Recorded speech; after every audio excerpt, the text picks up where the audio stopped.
Ready? Hello? Okay, you ready? Alrighty.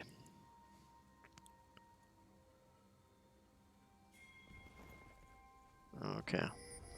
Okay, so our team's pinging invade. I always just follow up with these. Because it's better to have 5 people invading than 4. So always... Oh wait, no, that's not your team, sorry. That's the enemy team. Okay, never mind. Never mind. But I guess I'll just, since I'm already there, I'll finish that thought. If your team's pinging invade, always go with them. If you see that it's not going to be... Like, there's really nothing you can do, or it just looks like a really bad invade, then we can cancel, whatever. But we should at least make ourselves available to that situation, if it looks good. Okay, good. Okay. Now.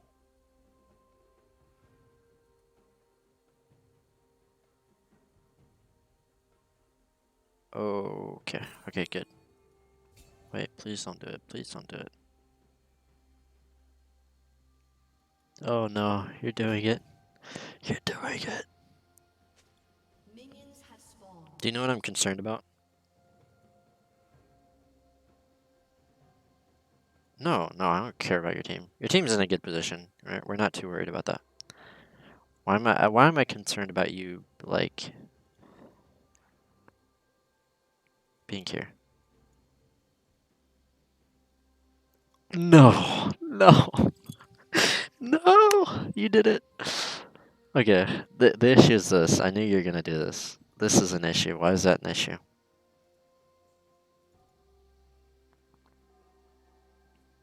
Yeah, right. We don't accomplish anything. We already know where the jungler's starting. That we just wasted our first trinket. And I don't know why you're sitting here. I guess you're just making sure that she didn't get vision of you. But honestly, yeah, I don't even think we need to be up there in this case. Like we got enough information. Sherry showed bot side. It's also an Elise. She's gonna have a really shitty clear if she doesn't start blue buff. Sometimes there are exceptions, sometimes they do, but we already saw her bot side. She had stayed there for a significant amount of time. Very unlikely that she goes top from there. And then as well, we saw that the Aurelia was walking like this. So obviously she's not giving a leash. And then we're sitting at the buff, and obviously Elise isn't there. So there's no reason to ward it. We already know where Elise started. And this is why I say I don't necessarily use this ward too often. Because a lot of times you'll already have enough information to know where the jungler starts. One thing that I'll do is I'll just watch. I mean, in this case, let's say we don't have vision, right? What are some things you could watch for without specifically seeing where the jungler is or placing a word to know where they started?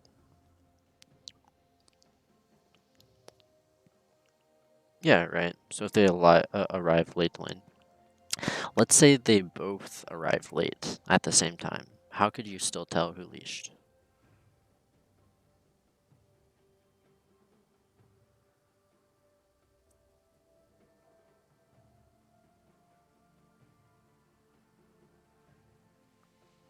I mean, let's say they did leash. How could we tell that they leashed if they both showed up at the same time?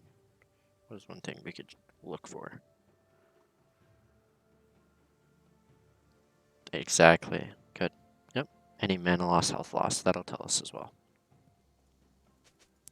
Um, so there's that, but also just the fact that you're standing here, like with how late you stayed here. If you just stand here, this by itself is enough information because we know she's not starting here, which means she's going to be top lane around 240. So we don't even know where she is, and we know where she's going to be. She's either going to be top lane at 240, or she's going to 3-camp into bot, one of the two. So if we don't see her 3-camp in the bot, we know for a fact she's going to be top lane at 240. Or even less. It's actually Elise. So my buddy, I missed my Q, he does like really cheesy clears. He doesn't do full clears. He'll do like 2 or 3 camps, or I think he does 3 camps into a gank, 2 to 3. So yeah, that's something to consider as well as who you're up against. Okay, so let's talk about the lane a little bit. We know that we're safe early, so we have full control of the lane. So, who wins level 1? Yes, you win level 1. So what should we be doing level 1? Yeah, right? Why should we walk up? Right, and on top of just applying pressure, what else does walking up do for us? Exactly. Good. So it gives us control over the wave state, right? So when we're standing back here, we can't get control over the wave state because she's much closer to the minions than we are. We want to be close to the minions, especially the melee minions, so we can choose when to attack them, when to get the wave pushing, right? But we don't want her having that access, especially considering that we win early, right? So we play up here. If she steps up to attack the wave, or if she queues onto us, we just start going ham on her. We kill her level 1. Like, we should always win that level 1 trade. The reason is simple. She starts her Q, she uses her Q on us, and then she can't do anything else. She just wasted her only ability. Meanwhile, we have Q, auto, Q, auto, Q, auto. All your autos are empowered, and then you get 3 usages of your Q too. So yeah, so you 100% win level 1, and then if she starts E, and she uses E on you, and then she goes up and auto attacks, again, she just used all of her abilities, we can just go and do a trade with her, and she uses a potion, we can even ignite. So yeah, no reason to be playing this far back. We want to get control of the wave, play further up, play closer to the melee minions, the frontline minions. And then once she steps up, do not let her get autos, because again, this is her getting control of the wave. She should not have control of the wave. Also, we should switch our pocket that we're playing on. And by pocket, I just mean which side of the lane we're playing on. We're playing here, but instead we should be playing here. Why?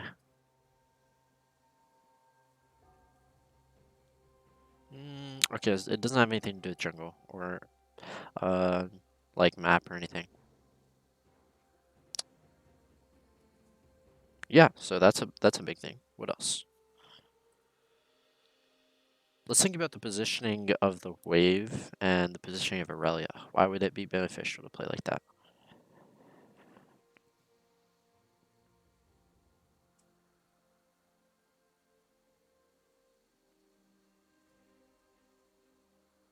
Okay, let me put it this way. Let's say, right, Aurelia's right here. Let's say we want to attack Aurelia. So we're in this position. We go up like this. Aurelia meets us halfway, let's say. We attack her here. Boom. We attack here. This side, same thing. We want to attack Aurelia. We go up like this. We attack her. Boom. Let's say she meets us like right here, right? What's the difference between these two locations? Fighting in those two locations. Exactly. So this one is you're getting aggroed by the ranged minions, which do the most damage out of all the minions, right? And we're also next to our melee minions, so even her melee minions will be attacking us. Whereas right here, we're staying out of her minion wave, and we're still getting control. We're still doing damage to her, and we're still getting control over the wave state. Does that make sense? So, which side of the lane we play on is also a big factor in our matchups. So that's something to keep in mind. Just another thing too is she's playing on this side. So if we're playing right here, we're also just closer to her, so we can fight her without having to step up or like queue to gap close or waste time. Right? We're just right there, so we can just step up and immediately get onto her. So it forces her to play further back. Right? But also the other advantages that we talked about as well. Make sense? Good. And then boom. Okay, so this is already a mistake too. Yeah. So aside from the pockets, why is what happens here a mistake?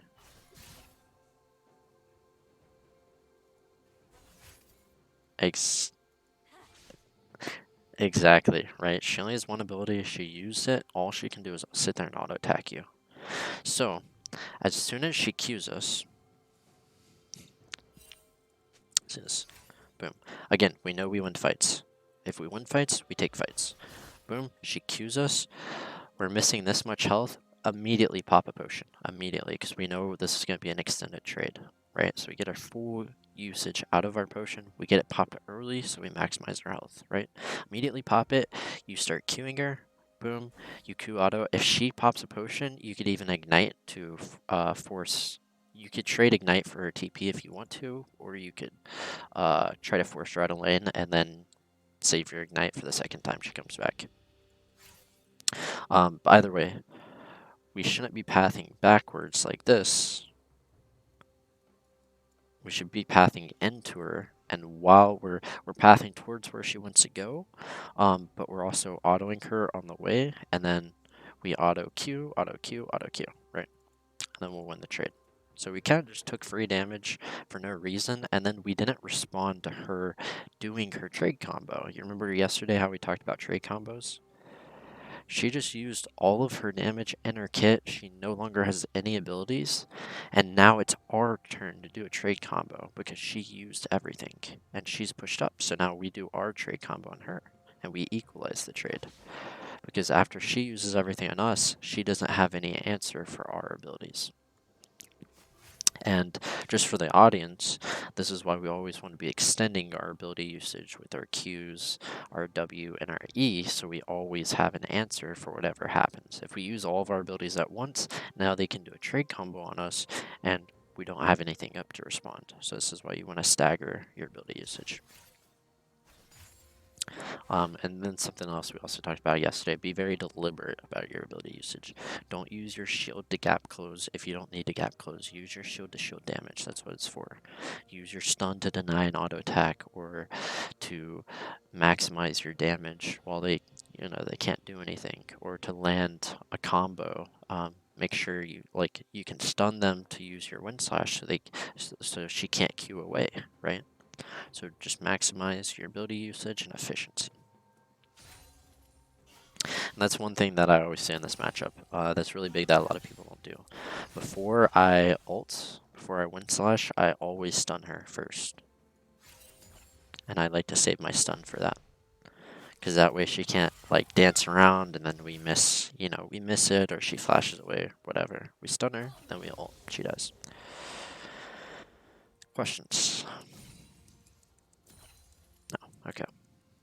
Boom, we lost control of the wave. Already kind of a big mistake. We already kind of lost the lane this early versus a good player. It's already over.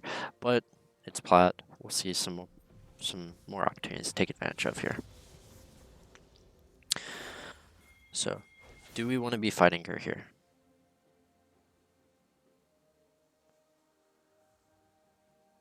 Yeah, right. Right. So, we can play. So, if you started E, I'm okay with you playing up here. But if we start W second, then we should be playing back here because we don't want to take free damage again, right? It's okay to give up a little gold, give up some CS as long as we get the XP. But here, this is a safe location. If she fights you, if she jumps to you, she's going to take tower damage. So we can play here, and then if she steps up for these minions, we can stop. We can contest that, right?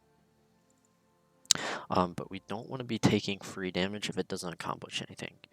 If our win condition for the lane is to play passive while our abilities are down, right? Or let's say we just know that we shouldn't take fights, then we don't take fights until we have an advantage. And again, if we do our trade combo, we do a full combo, it doesn't make sense to play forward after we've used all of our abilities, because the damage that we take, it is just free damage for nothing, right? So after we do our trade combo or after we use our abilities, we back off. Our Q's down here. But we do have E, so it's okay to play up like this.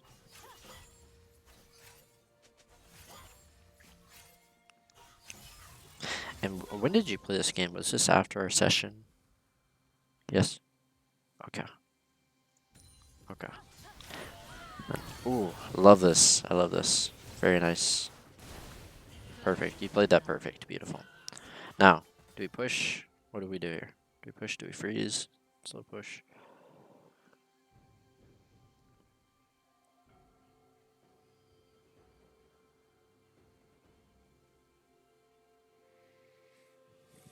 Wait, this is the next wave, right? So I would not recall here.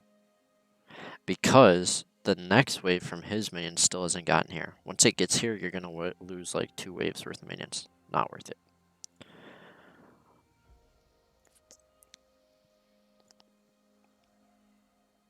You could do that. But I would say there's something else you can do here.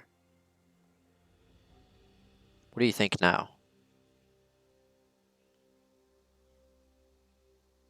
I don't know. What do you think with all the information you have?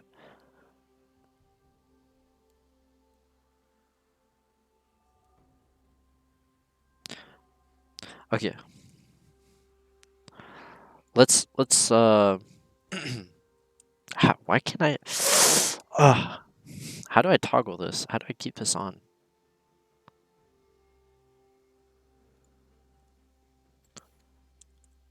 Let's see. Okay, sorry. Because I want to draw on it. But pay attention to this right here. The items. Are you in significant danger if you stay here? Why?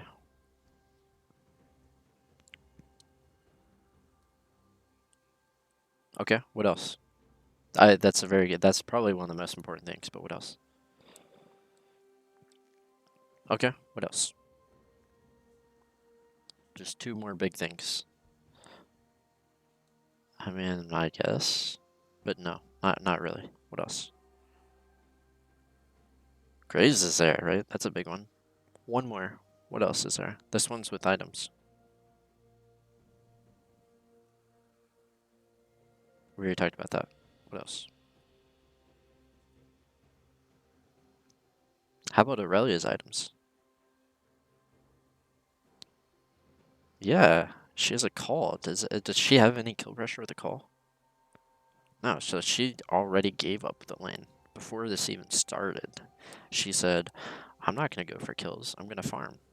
So that in itself is an advantage. On top of that, we have 3 potions. She only has 1. She might buy a potion or a couple potions when she comes back. Either way, we're pretty much full health. We don't have to be concerned about health. The other thing we mentioned, Graves is up here. So he is still a constant threat for her. She can't, if we freeze, or sorry, if we, well, I'll put it like this. If we don't shove the lane, right, and it stays on our side of the map, the wave stays on our side of the map, she has to constantly consider the pressure from Graves being here. And if she doesn't, we could call for a regank and kill her again and just ending the lane for her. Right. So with that being said, what should we do with our wave now? Slow push. Exactly. We're not in a rush here. Again, we can stay on our side of the lane and have the threat from Graves, but also we can build up a big wave for ourselves so we can fight her and win against her with our big wave. And I'd say even if you're at this much health, I would still do the same thing, even if we didn't have potions. Because we can get ourselves into a position where we can actually win fights if we build a big enough wave. But you do, so we kind of talked about this before, but maximize your potion usage, right? We're missing a significant amount of health. We're not going to regen this health back, so just you need to use your potions here. And again, we kind of already talked about this. I'm not going to beat it up over and over, but I'm going to say it for the viewers. If we're getting into a fight, we know it's going to be an extended trade. We use our potions immediately because we know we're going to take more damage. And that way the potion is giving us HP as we're fighting. Compared to what a lot of people do when we're low HP and now it's like, oh gosh, now I should use the potion. Well, now it's too late because it happens over a period of, I think, 10 seconds. So we don't get any value out of that potion. We just effectively waste it. So maximize our potion usage. Here, we're missing health. We have 3 potions. Use all 3 of your potions. You should have already used them during that fight. We should have been way healthier during that fight, but yeah. Like, this shouldn't even been close. Yeah, so I think we end up slow pushing here. I don't know if the reason's good. I don't know if this is deliberate, and then we crash here. Is this a good crash? No, right? So, get your potion. It's really bugging me now that you're not using your freaking potions. Yeah, use your potions, crash the next wave. And she doesn't even show up in lane for a while. You could have... I mean, you honestly would have been fine. There's no threat at all there. Right, it takes roughly 24 seconds to get back to lane, so that's also something you can consider. For someone like Aurelia that has no mobility, it takes about 24 seconds to get back to lane. Gets down to about 20 with boots. And then depending on your champion, if you have mobility, it can also be reduced a little bit. Like for Riven, it probably takes 20 seconds normally, even without boots. Okay. Ooh. Okay. I didn't like this trade. Tell me what I didn't like about it.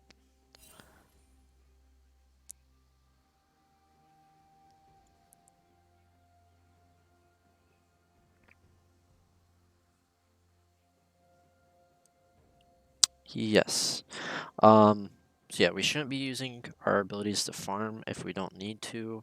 But again, with trade combos, we should be making that consideration. If we do use our Q to farm, well, now we can't fight her because that's a big ability that we don't have to do damage to her, right? But also, I don't like your E here. Tell me why I don't like it. Right, we didn't get any value out of it. You use it to dodge, but dodging doesn't really do anything here for us. Sure, you might have taken a little bit of damage, but look at this big wave you have built up. Even if she Qs onto you here, she's not a significant threat. We should be using our E to soak significant damage. This is not significant damage. The amount of damage the E itself does to you is not significant. Now, if she Qs onto us, then we use our E, soak that damage, and potentially part of an auto attack's damage, or her second Q's damage.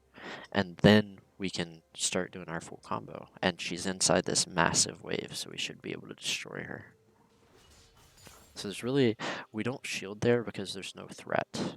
If she Qs onto us, it's advantageous for us. So why would we waste our shield on an advantage for us? Make sense? Okay, good.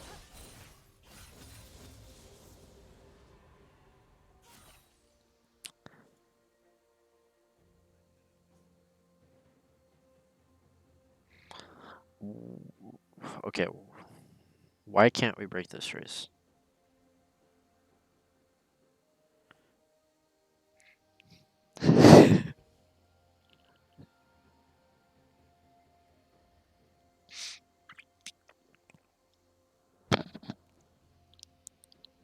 Right. So early on, having this significant of a minion advantage is important because it's even if she has all stacks of her Q here, she's not going to be able to fight through these minions.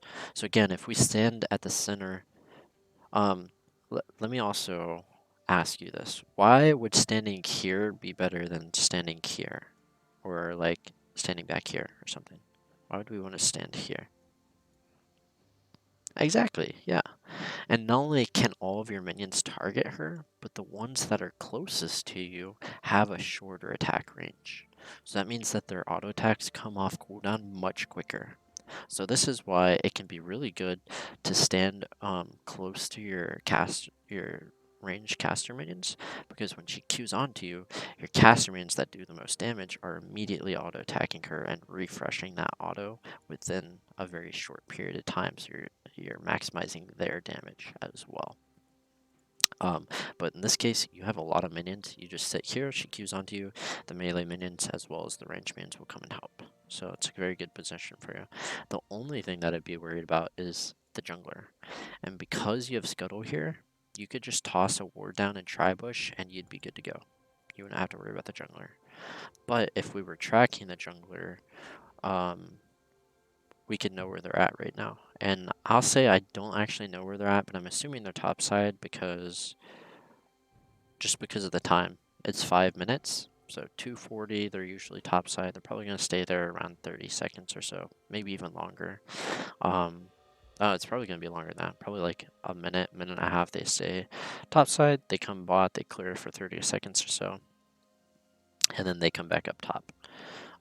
Because we haven't seen her gank at all, or I don't think we have. Oh, he's still clearing bot. Okay.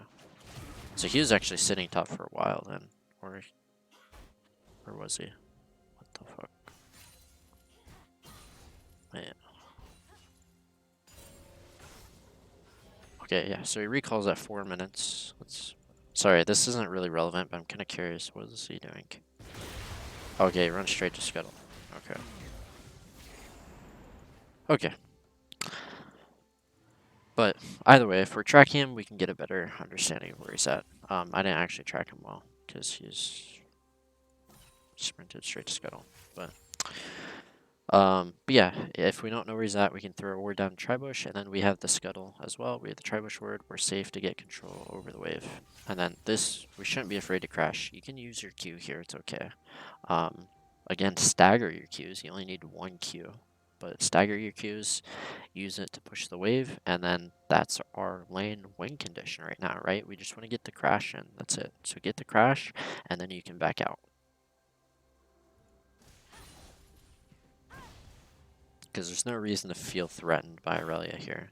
The issue, though, is that when we keep dancing around like this, then it starts to get into an awkward position. So here, is this concerning, this position that we're in right now? Okay, I guess I should word this differently. Should we step up to CS here? Why?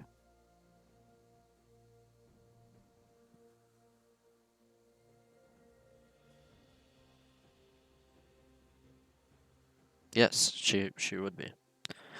She's not right now, but she has the momentum here, and the wave's close to her tower, so you can't exactly fight her here. So she's going to get the push off here, and she's going to hit 6 before you, and then she has the opportunity to all in you. So at this point, I would recall. Because you can't step up here without being in danger, and you're not really accomplishing anything here if you're not stepping up. So I just recall, get your buy-in, and then you can come back to lane with... so personally, when I get kills, I like to get... I mean, if you could have just straight up bought Warhammer, that's fine. But if I get an early kill, I will get a Doran's Blade. Because it's just... it's a lot of damage. It's a big boost of damage, and then it gives you HP as well. Well, so usually it's kind of just like if I have like 400 gold, like 500 gold, a lot of people just get it one longsword. But I usually, like, if I get a super early kill, I'll just get a Doran's Blade. If you can afford a Warhammer, then the Warhammer is going to be more worth than like a Doran's Blade and one longsword. But I think you got it early enough that I don't think, I think you just get a longsword. I don't know. I don't remember. By the way, there's really nothing to do here. I think we should have recalled. We come back with another longsword, and again, that's a big advantage for us, and we could force her to stay in lane when we have that additional damage from the longsword. And then that's huge. Her wasting her ult. Now this is a reason to stay in lane. But what is the issue with this, what we're doing right now? And this is another thing that we talked about yesterday.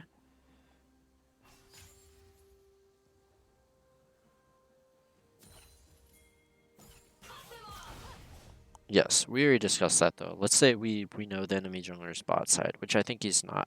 I think he's top. But let's say we know the enemy jungler's bot, and this happens, right? And then this is your response to it. What's the issue with this response in a purely 1v1 scenario? Right, you just burned all your Qs, you burned your E, and now you're right on top of her again. All you have is your W and your ult. So she's going to win the trade, period. Another thing, I know what you're thinking right now. You're thinking, oh, I have R. This is a big advantage for me. First of all, it's not a big advantage because, again, we just wasted 2 of our key abilities. Second of all, with what we were 4 stacks. Oh, well, yeah, I get she probably has 4 stacks. But second of all, with what we were talking about yesterday, with um, feigning your intentions, right? Sun Tzu, the art of war, feigning your intentions. When you want to do something, you make it seem as if you don't. Here, you want to kill her with your R, right? You want her to overextend, make a mistake while you have your R up. So does it make sense to play like this if you want her to be confident? No, right? And why do we want her to play confident? To kill her? Yeah, exactly, right? Because she can be up here, but we can't kill her because she's so close to her tower, right? So we want her to gain momentum, we want her to gain confidence to get the wave pushing, and we make it seem as if we have no intention of fighting, and then as soon as she steps up too far, that's when we pull the trigger and we kill her. Make sense? And that's why it's important to always feign what we're doing. Because if I'm Aurelia right now, granted, she is getting a jungle gank, which, again, but this is assuming that the jungler's not up here.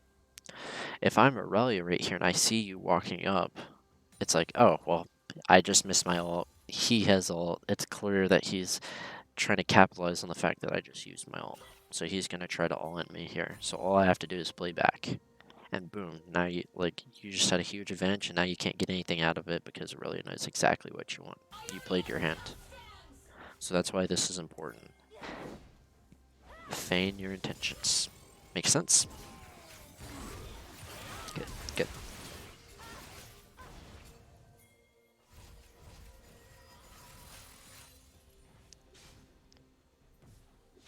Then here again. Oh, okay, we got the safety word. Okay, I actually like this now. Now that we have the safety word. What is something we should be concerned about, though? Yeah, right. Zach, he has a lot of movement. The big thing is that our team's on Dragon. I'm assuming they just ganked bot lane, right? So there's not a lot for him to do bot. He's probably going to assume that his blue buff's going to even get stolen too. So if he's a good jungler, he either wants to invade here or he stays up and reganks. So with that being said, assuming that Zach's still up here, we still want to farm this, right? We should just farm considering that Zach might re-engage here and they might all in us. So we can use our abilities to farm, but we need to always have an answer for Zach's engage. Yeah, at least your E, and then I would also save your W as well, unless you can just straight up clear the wave. If you can straight up clear the wave, then clear the wave, and then you can back out immediately. But yeah, just have an answer for whatever Zach does, so that when, in the case that he does stay, you're perfectly fine. You've already prepared for that. Make sense? Good.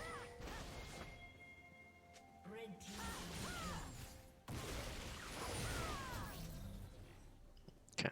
So now we're kind of playing weak side. It's kind of getting that situation where they're mirroring, right? Or they should be. I'm sure Graves is going to go top side here. But he should be invading Zach and getting his blue buff and Gromp and whatnot. Yeah, of course he goes top side. So this is, again, this is something I would be communicating to my jungler. These are things we should always be paying attention for, or attention to. It seems like a lot to like micromanage other people, but this is how we can guarantee that we always have the better team. We make our team better. We give them the information that they need to be better. We communicate and give them stuff that can help them be the most capable players possible. So in this case, we know that Zach's top. I would say Zach blue is up. He's taking your blue. Something like that. Something simple like that. Or you could just say Zach is taking your blue, you should invade. Something as simple as that, and it changes his mindset from, oh, okay, I'm going to lose my blue anyways, or whatever he's taking. You could say that Zach is topside jungle. his topside, whatever. But essentially just communicate that information to him so he can make a informed decision. And if he decides to go up, whatever, like he just wasted his time, that's all on him. But if he trusts you, then he can go and invade, and you can even tell him that blue buff is up because we had vision earlier on his blue buff. We know his blue buff is up. So that's something you could communicate as well. So again, informed decisions. Here, is this good for our team? Why?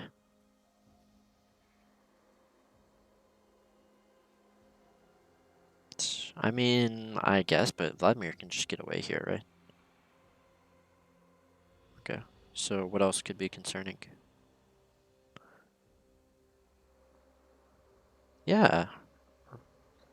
Right. Yeah. Because we just saw both of them top lane, right? And they walked down like this.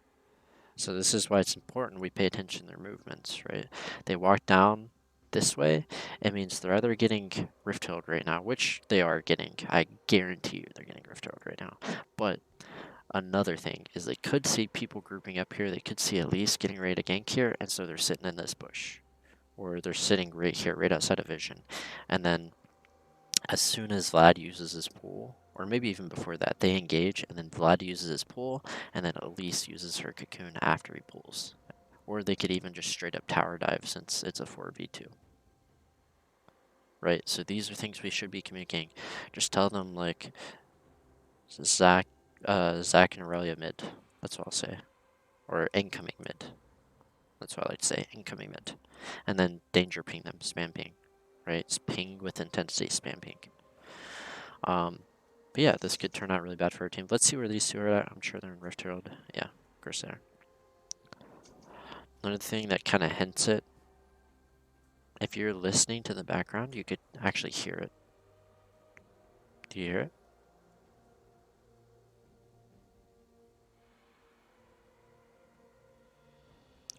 Wait, can you hear the game sounds?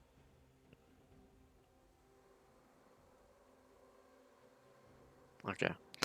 Well, it's very subtle, but when people are playing or taking Rift, you will hear a sound in the background. So that's something else that I can't tell you, like, hey, they're taking this. Same with Baron.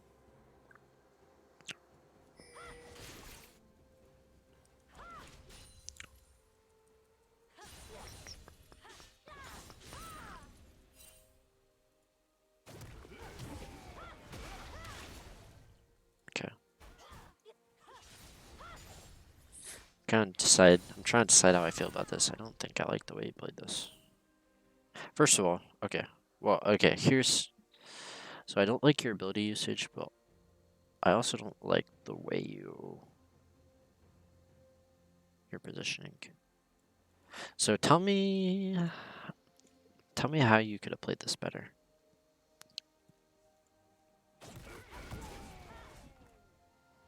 Oh, perfect. I didn't even have to say anything. Beautiful.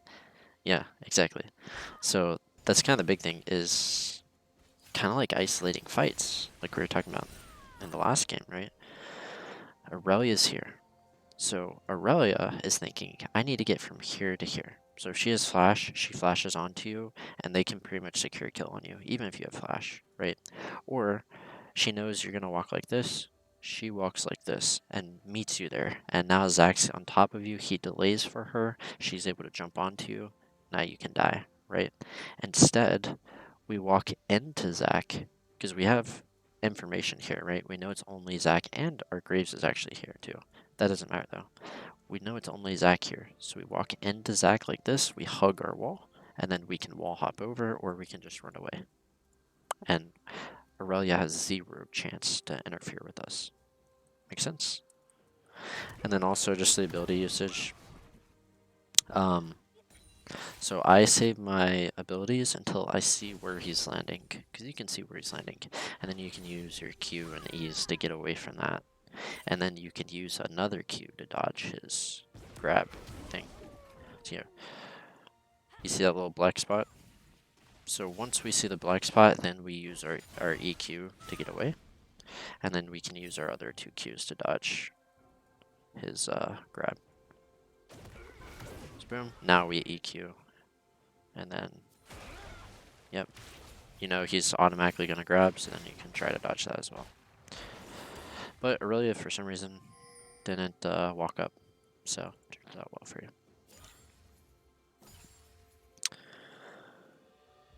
Okay. And this, are we...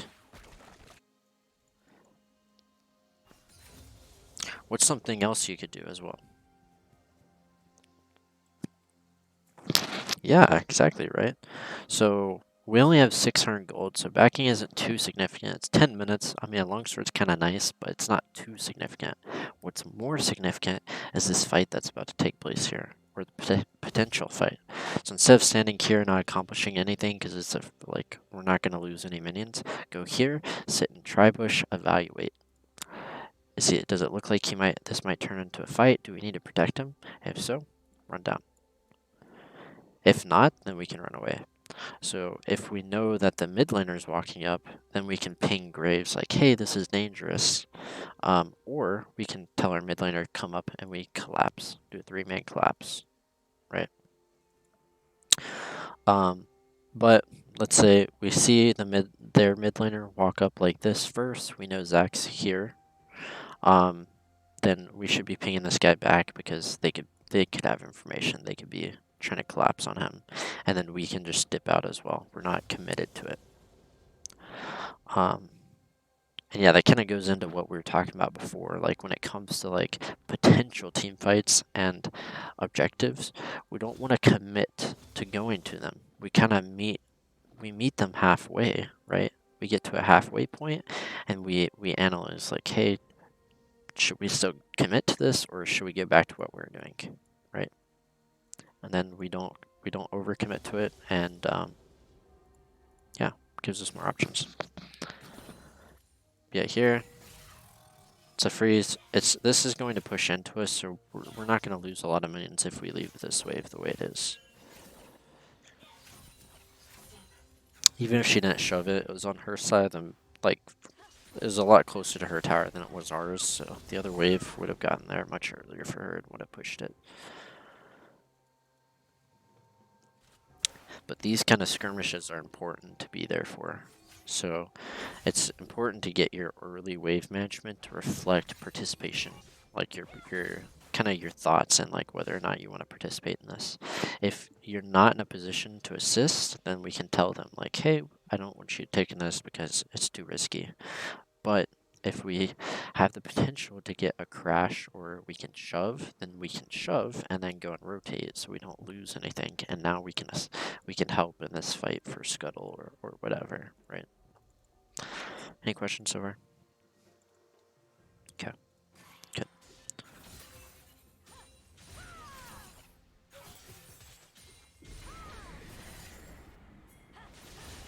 Yeah. So again, freezes, I'm not a big fan of freezes. I would say 90% of the time, freezing is not good. Slow pushing is infinitely better. I would say if you default to anything, default to slow pushing your waves. Because building up waves, getting crashes is just really good in general. The only time we should be freezing, or the only time I personally freeze, is when I'm really far behind, or it's the only way I have of punishing the enemy laner. Like, it's the only possible thing that I could do to possibly punish them. Those are the only times I freeze.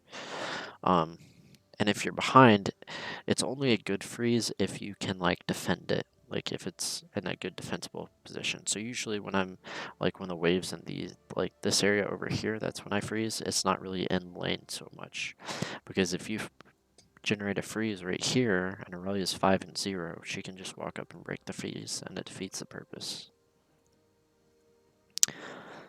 So we want defensible freezes when we do freeze, but we shouldn't be freezing very often.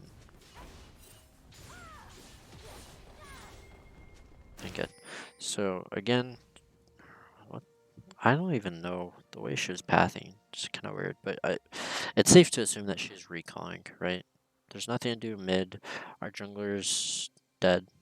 Like, there's nothing else for her to do. She can maybe take wolves. It wouldn't really make sense, right? So it's safe to assume she's backing. We just clear this wave and we recall.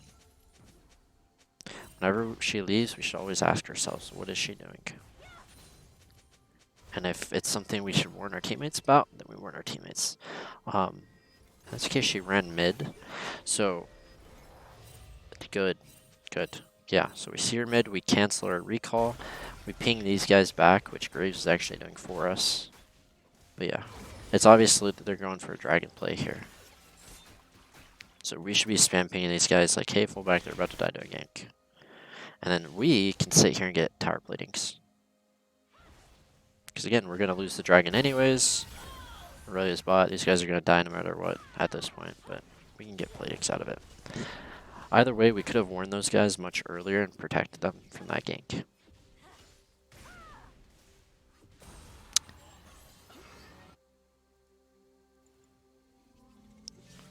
Okay, so now this is starting to get dicey. So I would just get this wave shoved in and then recall off of it. Or you could have just recalled off the last wave, which I probably would have done.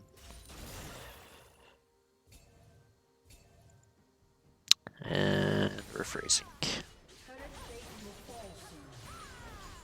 Yeah, so now we're just kind of overstaying. We have 2k gold. It's too much.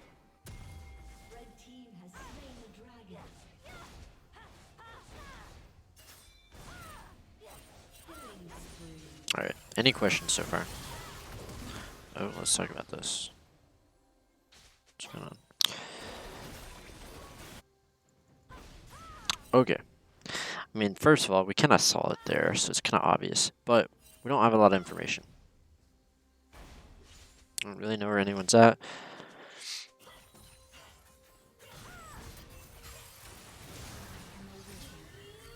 Oh yeah, she's way stronger than us, so we shouldn't even be stepping up on her anyways, let alone fighting her. We actually survived, which is kind of nice, but we shouldn't have to burn our flash there. Because we could have saved that for when she makes a mistake, and we could have capitalized on it and gotten a kill maybe later. Here, is this is this worth staying? Yeah, no. We shouldn't have even wasted time walking back up. We should have just immediately recalled. Also, what is going on here? We just got a lot of info.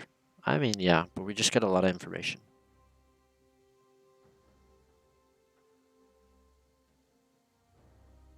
Okay. So we can see 3. Where's the other person? Yeah, we just saw Zach, right? We saw him walk down from here, like this. So what does that information tell us?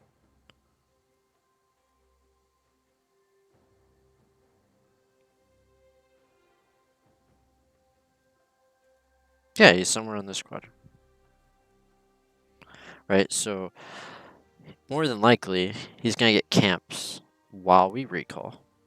And then, if we see how Aurelia's playing very far up, right? She's very, very confident.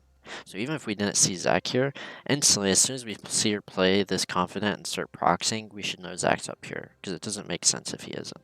Because if our jungler's up here, we could just come back to lane and kill her. Or our jungler might even just be able to kill her by himself in some cases. But we saw Zach on a ward. We see Aurelia doing this. We know that both of our camps are up. What do you think Zach's going to do? Zach should know we're recalling, right? So he should take these camps, right? And it should take him, I don't know, maybe 10, 15 seconds to take the camps. And it's not going to take us that long to get back to the lane because it might take us 20 seconds to the tower, maybe even less. But also, we're at the stage where we have tier 2 boots and we're not even walking all the way up to the tower. We're kind of concerned about getting to this area, right? So it's probably going to take about 10 to 15 seconds. So we should know that Zach is sitting top and Aurelia is proxying our wave, and that if we step up too far, we're going to die. So that said, I think you should still go top here because you're the one that's being, I mean, yeah, I would still go top here. But we just need to we need to be thinking that obviously these guys are going to try to dive in on us.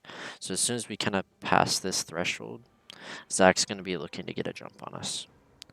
So if we're gonna walk up, we should be hugging this wall here, so we have more time to respond to him jumping, right? But also, again, just like before, we want to keep our abilities up so that if he does jump in, we can defend, right? So walk like here, and then once we get up to our tower, what's our priority once we get to the tower? Yeah, clear the wave, right? So they can't just straight up dive us. Do we want to use all of our abilities to clear the wave? No, because then we become diveable. So just use some of your abilities, clear the wave, and then we'll know we're safe. So, I would be thinking that Zach is probably still up here at this point. He's probably not. He probably recalled, but potentially he just spent that entire time farming camps, right? He could potentially just be sitting up here to see if he can get a kill on us or we're extending. So I would be careful with that. The good thing though is that our teammates are here. So once they get in a good range, we don't have to worry about Zach too much. Oh, and actually he ends up going for Rift for some reason. Very interesting. So we should run down to this immediately. Map awareness. Yeah, we gotta see this earlier.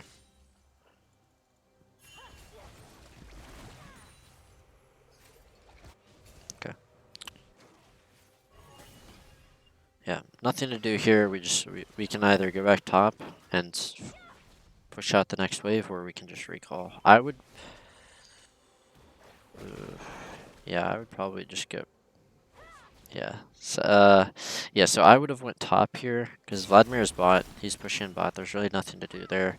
Mid, Ashe is sitting mid. Nothing to do there, right? We don't want to share XP and gold with people unless there's a significant reason for it.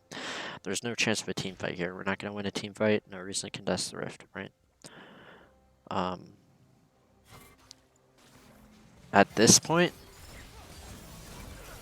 is this a winnable fight? No, right? So we should know that there's nothing to do here. So we're not going to step down too far. Like, there is no team fight here. There's no potential. So we shouldn't be positioning like it. I would be waiting for the next wave and try to see if you can shove the wave in before Aurelia comes up top lane. Because if you saw where Aurelia went, she went to help with Rift. So you could have still taken this minion wave without being in danger. Because the time... I mean, I would say even before that, when it just looks like he's dead. Like here, even when he's full HP, like, you know, this man is not getting away, right? So there's no point in walking down at that point.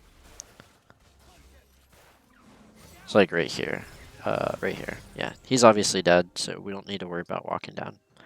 You could maybe walk down for vision, but he just got scuttle, so you have scuttle vision. So you don't even need to worry about it. I would just be hiding and waiting for the next wave to come, and then as soon as the next wave comes up, you take it, and then you recall. There's nothing else to do. Another thing you could do if there isn't a wave is you could take his jungle camps if he had any, because he's dead now, and the enemy's probably going to end up taking him anyways.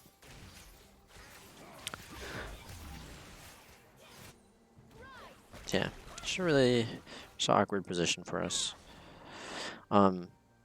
Honestly, before that, like we had mentioned earlier, we should have just been pinging not to take that fight, because we did have information about them, at least two people being mid earlier, and then we knew that Aurelia was top and Zach was top side. So when he was going for that scuttle or whatever he was doing, we should have kind of warned him there. But after that happened, there's not a lot we could do, so you kind of just have to like take the L, so to speak.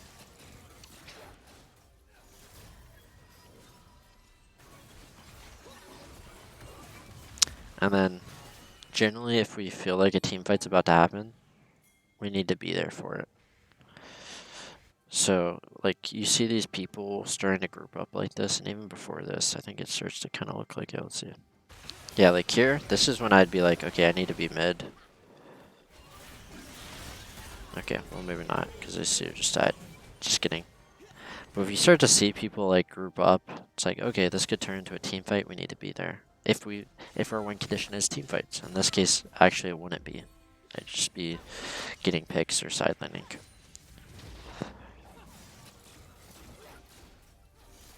Yeah, this game's kind of just gone down the rabbit hole. We've missed a lot of opportunities, and we could have saved our teammates a few times.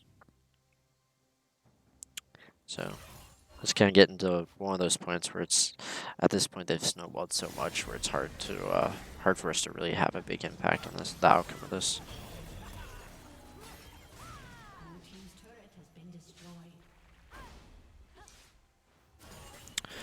So I would not be up here like matching Echo. Why?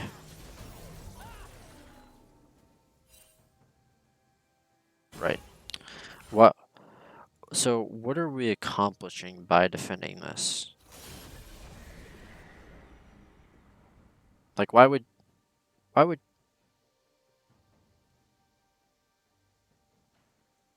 right. It's mainly just golden XP. You are protecting the tower though, right? We're protecting this, but how much value does this have right now? Not much, right? Because like we said before, it's very low HP. He can kill it very quickly. It's more than likely going to die anyways within the next minute or so. Meanwhile, again, we see all these people grouping up. All these pathways are kind of converging, right? This guy's walking around this area. These guys are walking like this. We know a team fight's about to break out. We should be there for that. Um, And the only reason I would say you should be there for that is because Echo is top right now. So you could force a 5v4. And I think at this point that would be your best option for winning. Because the enemy team is so freaking fed that I think at this point it's a loss and it's kind of just like, well, can we turn this loss into something?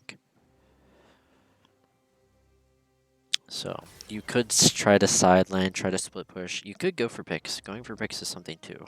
But considering this position, I would try to team fight here. I think it's your best chance.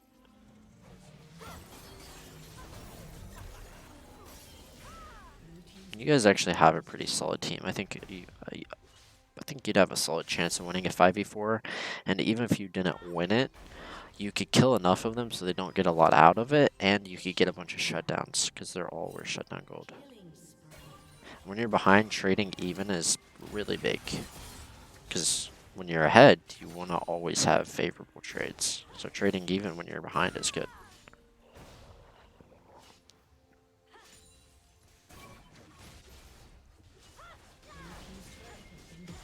So it's nice you get this tower. Well, it's not nice that we die, but we know Echo's just perma top. So like he's not even a champion right now. We can take advantage of that and just look to 5v4 some of these fights. I think the rest of this is kind of a done deal. Do you have any questions or anything? Anything specific you want to go over?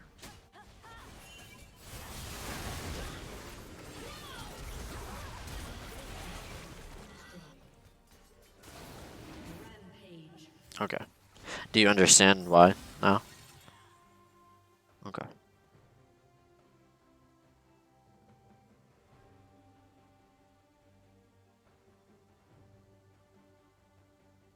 hmm Right.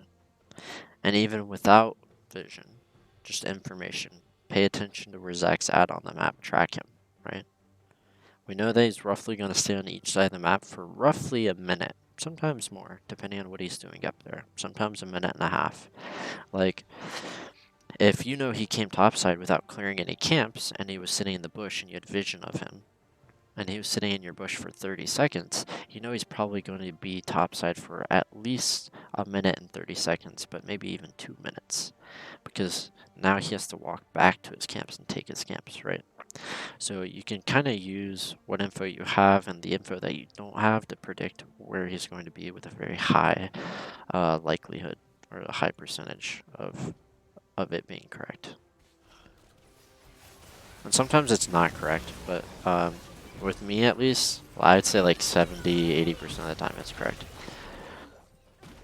It's a little different when I'm spectating because I use your point of view and I kind of just guess with like the time and stuff, but when I'm actually playing, there's a lot of context clues that you can get, like how people are playing, you know, if your laner changes up their play style, or if their camps are up, if you know that he just cleared bot lane, he just killed the bot lane camps 40 seconds ago, or your bot lane, or somebody gets vision of some of these camps, you know that more than likely he's top.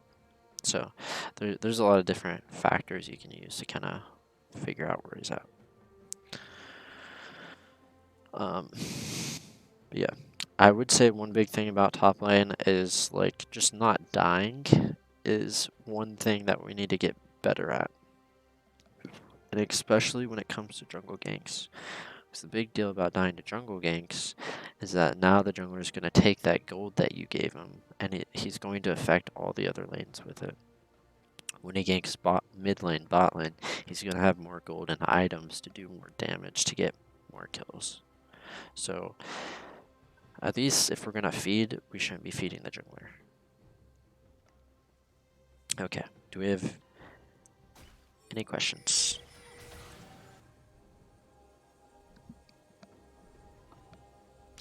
Alrighty. We'll close the session out there. Yeah, my Discord. So if you ever have any questions or anything, you can just ask me. I'll try to answer them whenever I can. But yeah, we're just in the session there. If you wouldn't mind going onto my coaching Discord, and are you in my coaching Discord? Would you mind joining it and leaving a review for me?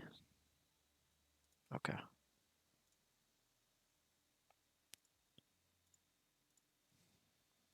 So I'll just promote you. You can leave a review, and then if you want, you can leave right away or do whatever you want. I just and you can be honest.